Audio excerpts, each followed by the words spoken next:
200 किलोमीटरची राईड आणि 4 तास ट्रॅकिंग करून हा सुंदर सनसेट आणि हा सनराईज मला एकाच गडावर पाहायला मिळाले. तो क्षण माझ्या आयुष्यातील सर्वात सुंदर होता. पण ट्रॅक करताना रस्ता चुकला आणि अंधार झाला. जायचं कुठे समजत नव्हतं. तेवढ्यात आमच्यासोबत अशी गोष्ट घडली ती फक्त ऐकली होती.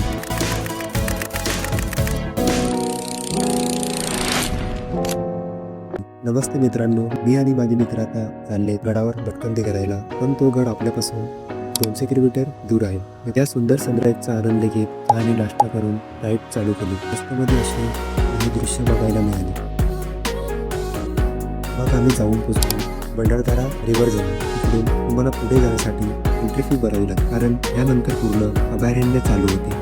इथे फक्त कॅश पैसे देतात, ऑनलाईन चालत नाही. एंट्री फी भरून आम्ही पोचलो सरवाडी गावामध्ये. इकडे बाईक पार्क केल्या आणि हा आम्हाला मुलगा दिसला.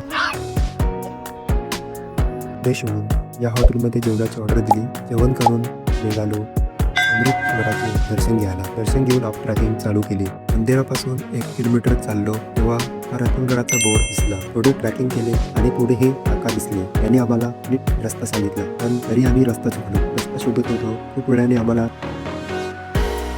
रस्ता तर सापडला, पण खूप थकलो होतो. पण हा सुंदर सनसेट पाहून पूर्ण थकवा निघून गेला.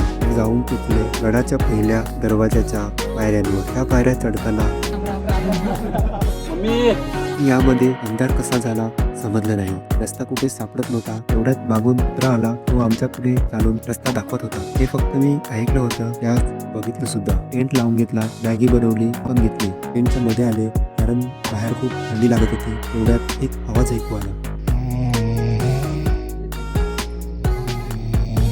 सकाळी उठून टेंटच्या बाहेर गेलो आणि हा सुंदर सनराईज बघत राहू असंच वाटत होतं. सनराईजचा व्ह्यू घेत चहा पिला. टेंट तिनं काढून निघालो रतनगड बघायला.